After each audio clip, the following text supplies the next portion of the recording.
The massive ships appeared without warning on a clear Tuesday morning. They hovered silently over major cities across Earth: Seoul, New York, London, Moscow, Beijing, and 13 others. The world stopped as humans everywhere stared upward, at the dark metallic vessels that blocked the sun. Park Tae-ho had been reviewing intelligence reports when the first alerts came in.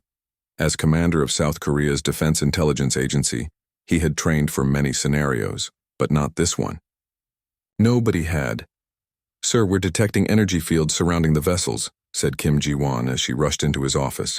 She was his most trusted lieutenant, always composed even in crisis. "Our missiles can't penetrate them. The Americans and Chinese report the same." Tae-ho looked at the live feed showing Seoul's skyline dominated by the enormous ship. Its surface shimmered with a faint blue light, the shield Kim had mentioned. "Any communication?" he asked. "Nothing yet, sir. They're jamming our military channels, but civilian networks are still operational." The world waited for 3 tense days. Military forces mobilized but kept their distance. Then, without warning, screens everywhere flickered to life with the same image: a humanoid figure with gray-blue skin and large dark eyes. "People of Earth," the alien said in perfect Korean, and simultaneously in every human language worldwide. "I am Grand Admiral Kwon of the Stellar Dominion. Your planet is now under our protection and control. Resistance would be regrettable but futile." Emergency meetings convened across the globe. In Seoul, Tae-ho joined President Lee and other officials in the underground bunker beneath the Blue House. "What do we know about their capabilities?" President Lee asked. "Very little," admitted Tae-ho. "Our readings suggest advanced energy manipulation technology. Their ships appear impervious to conventional weapons." When human leaders requested dialogue, Admiral Kwon agreed with the casual indifference of someone humoring a child. The meeting was broadcast globally. "We have peaceful intentions," began President Lee, representing the hastily formed Earth Coalition.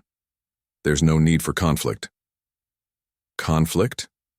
Admiral Kwon's expression showed amusement. "There can be no conflict between us, just as there is no conflict between you and the insects in your gardens. The difference in our development is that vast. We have defensive capabilities," warned the American representative. "Nuclear weapons." At this, Admiral Kwon actually laughed, the sound echoing through the transmission. "Your quaint energy devices? We have encountered civilizations with far more sophisticated weapons. Your nuclear arsenal is barely worth noticing." The meeting ended with Admiral Kwon announcing that integration procedures would begin within a week. Earth was expected to submit peacefully. At the Korean Advanced Institute of Science and Technology, Professor Yoon Sunmi watched the broadcast with growing interest. Unlike most viewers focused on the aliens' words, she studied the background data from sensors monitoring the ships. "There's something unusual here," she muttered, reviewing energy readings. During the aliens' dismissal of nuclear weapons, she noticed a subtle fluctuation in their shield pattern. Most would miss it, but Sunmi had spent 15 years studying nuclear physics and energy wave patterns. That night, while alien ships maintained their silent vigil, Sunmi worked frantically in her lab. By morning, dark circles framed her eyes, but excitement brightened them. She called Commander Park directly, using an emergency line. "I need to meet with you immediately," she said without preamble. "I believe I've found something important about the aliens' defensive systems." 3 hours later, in a secure room deep beneath Seoul, Sunmi explained her discovery to Tae-ho and a small group of officials. "Their shields operate on a frequency that actively absorbs energy," she said, pointing to charts on her tablet. "That's why they dismissed our nuclear capabilities so confidently. Direct energy attacks would actually strengthen them." "Then we truly are defenseless," said one general dejectedly. "Not necessarily," Sunmi countered. "There's a specific interaction between their shield frequency and certain radiation patterns that creates instability. I noticed it during the broadcast when nuclear weapons were mentioned. Something about our particular approach to nuclear energy seems to cause them concern despite their dismissal." Tae-ho studied the data carefully. "You're suggesting our weapons might affect them after all? But how if they absorb energy?" Not directly, Sunmi explained. It's not the blast itself, but something about the specific radiation signature and electromagnetic pulse our weapons generate when interacting with Earth's atmosphere. I believe it creates a resonance pattern their shields aren't designed to handle. Before they could discuss further, alarms blared. Small alien craft had deployed from the motherships. They were establishing control zones in strategic locations, worldwide. We need more time, Sunmi said urgently. Time is something we don't have, replied Taeho grimly. But if there's even a small chance you're right, we need to pursue it. I'll arrange for you to join the international scientific team, immediately. As Sunmi left the building, she glanced up at the alien ship looming overhead. The invaders had dismissed humanity's greatest weapon as insignificant. She wondered if that overconfidence might be their first mistake. The underground bunker beneath. Seoul hummed with tense activity. 50 of Earth's top scientists and military strategists had gathered in this hastily assembled command center. They came from different countries but shared a common enemy. Professor Yoon Sunmi stood before them, pointing to a complex diagram on the wall screen. Despite having slept only 6 hours in the past 3 days, her voice remained steady and clear. The aliens' shields absorb direct energy attacks, she explained. This is why they dismissed our nuclear weapons. However, I've discovered something they may have overlooked. She tapped her tablet, and the display changed to show wavelength patterns. Their shield technology interacts strangely with our atmosphere, specifically with how nuclear radiation behaves in Earth's unique mix of gases. General Choi, a stern man with silver hair, leaned forward. You're suggesting our weapons might work after all? Not as weapons in the traditional sense, Sunmi clarified. A direct strike would be useless, but if we detonate nuclear devices in a specific pattern in the upper atmosphere, the resulting radiation and electromagnetic pulses might create a resonance effect their shields cannot handle. Murmurs filled the room. Some faces showed hope, others skepticism. Commander Park Tae-ho, who had been quietly listening, spoke up. How certain are you about this theory, Professor Yoon? Sunmi hesitated. The math supports it, but without knowing more about their technology, I cannot be completely certain. We don't have time for certainty, said a Russian physicist. The aliens have already established control zones in 20 major cities. They're moving faster than anticipated. Reports from around the world confirmed this grim reality. In Busan, alien ground forces had set up checkpoints. Similar situations existed in cities across every continent. Resistance was met with swift, non-lethal suppression. The aliens clearly wanted Earth intact with its population alive but controlled. If we're going to try this, we need to act quickly, Tae-ho said, and we need international cooperation. Getting that cooperation proved surprisingly easy. With few alternatives, world leaders agreed to the plan that became known as Operation Thunderstorm. Even nations that had been enemies shared their nuclear access codes. Sunmi worked with an international team to calculate the exact positioning and timing of each detonation.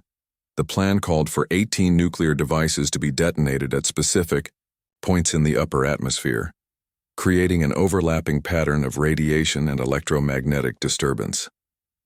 The timing must be perfect, she explained to the technicians. Even a 2-second delay could disrupt the resonance pattern. While the scientists worked, Commander Park coordinated with military forces worldwide to prepare the nuclear devices. It was the largest coordinated nuclear operation in human history, yet had to remain completely hidden from the aliens. 5 days into the alien occupation, Sunmi barely left the command center. She was checking calculations for the 3rd time when she felt someone place a cup of tea beside her. You should rest, said Tae-ho. I'll rest when this is over, she replied without looking up. If your calculations are wrong, then we'll have revealed our plan and wasted our best weapons, she finished. I know the stakes. Tae-ho sat beside her. The aliens sent another message. They're accelerating their timeline. Integration procedures will begin tomorrow, not next week. Sunmi looked up, alarm clear on her face. We're not ready. We have to be, Tae-ho said simply. The strike is approved for 400 hours. That gives you 8 more hours to finalize everything. That night, as final preparations were made, Unexpected help came from an unlikely source. Min Hanjae, a young programmer who had been analyzing alien communication patterns, rushed into the command center. "Professor Yoon, I've discovered something important," he said, breathless. "Their communications spike exactly every 43 minutes. It must be some kind of system check or data transmission to their fleet." Sunmi's eyes widened. "If we time our strike to coincide with this communication spike, the resonance effect might be amplified," Hanjae finished. Sunmi quickly adjusted her calculations. "This could be the edge we need." As dawn approached, tension in the command center reached its peak. Nuclear devices had been quietly positioned around the globe. Military forces stood ready. Scientists checked and rechecked their work. "5 minutes to execution," announced a technician. Sunmi looked at Tae-ho, who had remained by her side throughout the night. "If this fails, then we tried our best," he said firmly. "That's all anyone can do. And if it succeeds, the aliens might retaliate with everything they have." Tae-ho nodded grimly. "Better to face them fighting than submit to a lifetime of servitude." The countdown continued. 3 minutes, 2 minutes, 1 minute. Sunmi closed her eyes briefly. All her years of research, all her knowledge, distilled into this desperate gamble. When she opened them again, determination had replaced doubt.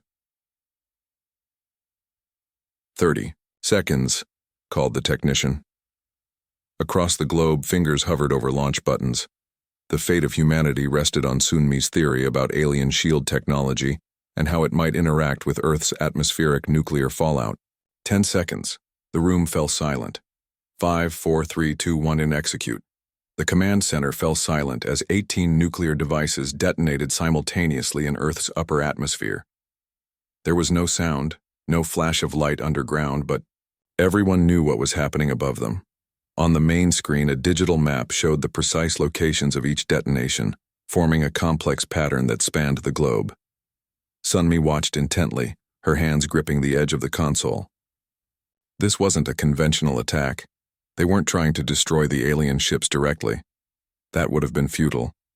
Instead, they were creating a specific pattern of radiation and electromagnetic pulses that, according to her calculations, would resonate with the aliens' shield frequencies in unpredictable ways. "Energy readings are spiking," reported a technician. "The atmospheric radiation levels are exactly as Professor Yoon predicted." Tae-ho stood beside Sunmi, his face illuminated by the blue glow of the monitors. "Now we wait," he said quietly. They didn't have to wait long. Within minutes, the alien communication channels, which Hanjae had partially cracked, burst into activity. "They're confused," Hanjae translated, listening through his headset. "They're asking each other what we're doing." A smile crept across his face. They didn't expect this. On the screens showing live feeds from cities around the world, the alien ships remained in position. At first, nothing seemed to happen. Then, almost imperceptibly, the shimmering blue field surrounding the ship above Seoul flickered. "There," Sunmi pointed. "Did you see that?" Before anyone could answer, the alien command channel erupted with what sounded like alarm signals. Grand Admiral Kwan's voice boomed through the speakers, addressing Earth once more. This time, the perfect translation contained something new. A hint of uncertainty. "Humans of Earth, your primitive display of nuclear force is noted but ineffective. Our shields easily absorb such energy. This foolish action changes nothing." But even as he spoke, more flickers appeared in the shield barriers around smaller alien vessels. In New York, one of the auxiliary craft visibly wobbled in the air. "They're lying," said Hanjae, still listening to their internal communications. "They're concerned about something called resonance degradation." Sunmi nodded excitedly. "Just as I thought. The specific radiation pattern is creating interference with their shield harmonics. 30 minutes after detonation, the effects became impossible for the aliens to hide. Above Moscow, a small scout ship's shields failed completely, forcing it to retreat to the mothership. Similar incidents happened above Cairo and Mexico City. "It's working," someone shouted, and a cheer went through the command center. But Sunmi didn't join the celebration. She was still studying the data, frowning slightly. The effect is stronger than I predicted on the smaller ships, but the mothership's shields are only showing minimal disruption. Will it be enough? Teho asked, quietly. Before she could answer, alarms blared throughout the command center. On the screens, the alien motherships were moving, shifting position. They're adjusting their formation, reported a military analyst, possibly preparing to attack. Tense minutes passed as the alien ships realigned themselves, but instead of attacking, they moved higher into the atmosphere beyond the most concentrated areas of radiation. They're retreating, said General Choi, disbelief in his voice. Not retreating, Sunmi corrected. Adapting. They're moving to where the radiation effect is weaker. A new transmission came from Admiral Kwan, his tone now lacking its previous condescension. Humans of Earth. Your unusual application of atomic energy has been noted. This approach is unexpected. We will analyze this development. Stand by for further communication. The transmission ended abruptly. In the command center, confused glances were exchanged. Did we win? Someone asked. No, Sunmi replied honestly. But we surprised them. We made them reconsider. Over the next few hours, the aliens withdrew their ground forces from most cities, pulling back to their ships. The vessels themselves maintained their new, higher positions, but launched no counterattack. Hanjai, still monitoring their communications, reported increasing mentions of atmospheric anomaly and shield recalibration. They're studying what we did, he explained. They sound concerned. As night fell across Asia, the command center remained fully operational. Sunmi reviewed the data from the detonations, making notes and calculations. The effect was stronger than my models predicted, she told Teho. Something about Earth's specific atmospheric composition enhanced the radiation pattern in ways I hadn't fully anticipated. Is that good news or bad news, he asked. Both. It worked better than expected against their smaller ships, but the radiation will dissipate within days. And now, they know what we can do. At midnight, radar operators reported new movement. 3. Smaller alien vessels descended cautiously into the upper atmosphere, taking readings. They're testing the radiation levels, Sunmi explained, measuring how quickly it's fading. By morning, the situation had reached an unexpected stalemate. The aliens had withdrawn to a defensive position but hadn't left Earth orbit. They continued to monitor the dissipating radiation, but made no aggressive moves. What now? General, Choi asked during the morning briefing. The answer came sooner than expected.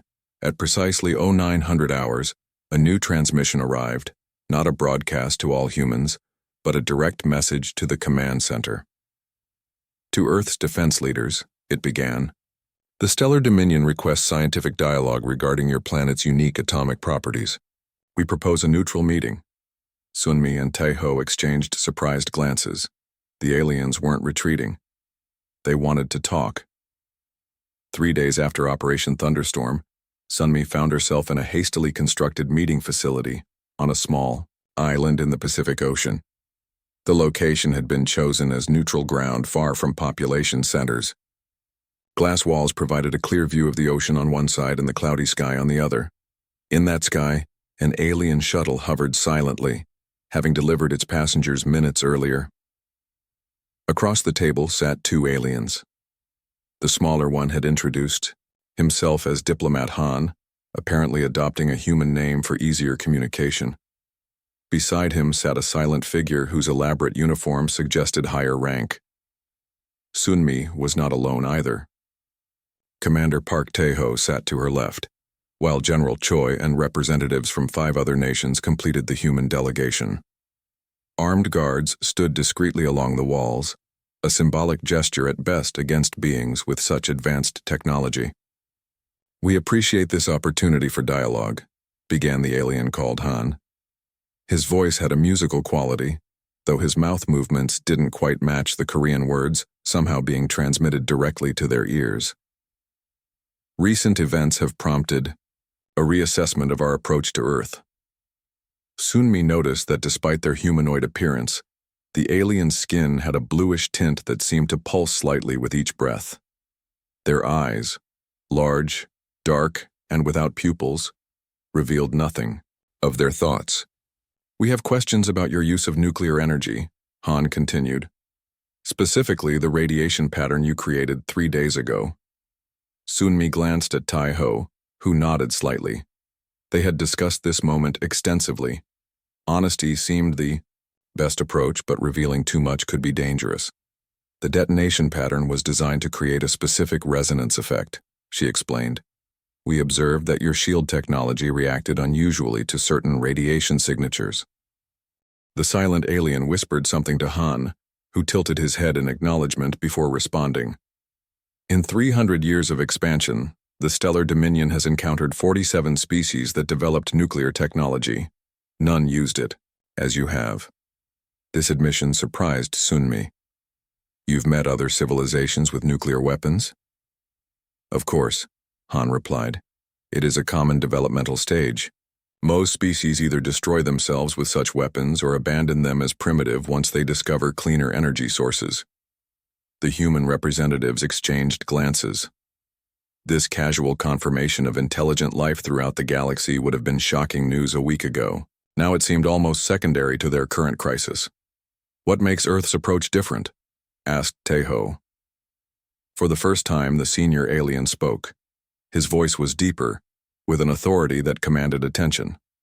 Your planet's unique atmospheric composition creates radiation patterns we have not encountered before. When combined with your specific approach to nuclear fission, it produces unexpected effects. Sunmi leaned forward. You mean it disrupts your shields? Temporarily, the alien corrected. The effect is manageable, but it suggests your species developed along an unusual technological path. Han produced a small device that projected a holographic display above the table. It showed what appeared to be a timeline of technological development, with branching paths. Most species follow predictable patterns of advancement, he explained. Nuclear fission leads to fusion, which leads to antimatter manipulation. Your species invested unusual resources in weaponizing fission rather than advancing to cleaner technologies. There was no judgment in his tone, merely scientific observation. Still, several human representatives shifted uncomfortably. We had our reasons, General Choi said defensively. Yes, agreed Han. Your species has shown remarkable adaptability and resourcefulness. This is partly why we are here. The senior alien spoke again. I am Sub-Commander Kwan. I speak with the authority of Grand Admiral Kwan. He studied the humans carefully before continuing. Your defensive action 3 days ago caused minor damage to 17 vessels and moderate damage to 3. This outcome was unanticipated. The humans tried to hide their surprise. The effect had been stronger than they'd realized. Our preliminary analysis suggests that your nuclear technology, while primitive in many ways, has properties uniquely effective against our energy systems, Kwan continued. This is because our biological makeup is sensitive to specific radiation, frequencies that your weapons incidentally produce. Sunmi's mind raced with implications. Your energy-based life forms, she said suddenly, the pieces falling into place. That's why you can absorb energy but are vulnerable to certain radiation patterns. Kwan's expression remained unreadable, but his slight pause suggested she had struck close to the truth. Our physiology differs significantly from yours, he acknowledged. What you call radiation fallout creates interference patterns that disrupt not just our technology but potentially our biological functions as well. The room fell silent as humans grappled with this revelation. What they had considered their most destructive weapons were, by cosmic coincidence, uniquely effective against these particular aliens. What happens now? Taeho finally asked. Han and Kwan exchanged glances before the diplomat answered. The Grand Admiral has ordered a comprehensive reassessment of the Earth integration plan. In light of these discoveries, we propose a temporary withdrawal to orbital positions while we establish proper diplomatic protocols. Several humans exhaled in relief, though Sunmi remained cautious. And if we refuse these diplomatic protocols, she asked, then we would be forced to eliminate the nuclear threat before proceeding, Kwan said matter-of-factly.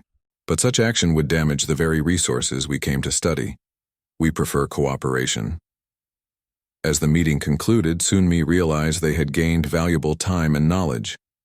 The aliens weren't leaving, but they were negotiating, treating humans not as insects, but as a species worthy of respect. Outside, as they walked back to their transport, Taiho spoke quietly to Sunmi. "They're afraid of us," he said, wonder in his voice. "No," she corrected. "They're cautious. There's a difference, but it's a start." 1 month after first contact, the newly built International Space Station 2 orbited Earth, serving as neutral ground for ongoing negotiations. Unlike its predecessor, this station had been constructed with alien technology in just 2 weeks, a gesture of goodwill from the stellar dominion. Sunmi floated through the station's main conference chamber, still not fully accustomed to zero gravity. The circular room featured a large, round table with alternating seats for humans and aliens. Through the vast windows, Earth shone blue and beautiful below them. Today marked a historic moment. Grand Admiral Quan himself would attend the signing of the first formal treaty between Earth and the stellar dominion. "Nervous?" asked Taiho, drifting to her side. In the past month, he had become not just a colleague, but a friend. They had worked tirelessly together as part of Earth's diplomatic team. "A little," Sunmi admitted. "It's not every day you sign a treaty with an advanced alien civilization." The door slid open, and the alien delegation entered. 6 representatives glided gracefully into the chamber, their movements suggesting they were far more comfortable in zero gravity than the humans. At their center was Grand Admiral Quan, taller and more commanding than his subordinates. His skin had a deeper blue hue and intricate markings adorned his face and hands. The humans stood, or rather, held themselves in position, as a sign of respect. The Earth delegation included representatives from 12 nations, with Sunmi serving as the chief scientific advisor. Once everyone was positioned around the table, Grand Admiral Quan spoke. His voice was deep and resonant, translated perfectly into multiple human languages by the station's systems.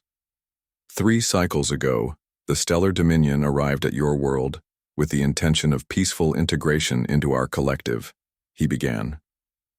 We did not anticipate the unique challenges and opportunities your species would present. Sunmi listened carefully. The Admiral's choice of words, peaceful integration rather than conquest, reflected the revised narrative the aliens had adopted since their initial approach failed. In 317 planetary cycles, we have expanded the Dominion to include many worlds, Quan continued. Yet none developed quite as yours has. Your species' approach to atomic energy, while initially appearing primitive, contains elements our scientists find fascinating. This admission had become the foundation of the new relationship. What had begun as an invasion had transformed into something closer to a cultural and scientific exchange, though always with the unspoken knowledge that Earth's nuclear capability offered a deterrent against aggression. The Secretary General of the United Nations spoke next. Earth welcomes this opportunity for peaceful cooperation. We have much to learn from the Stellar Dominion, and perhaps some things to teach as well.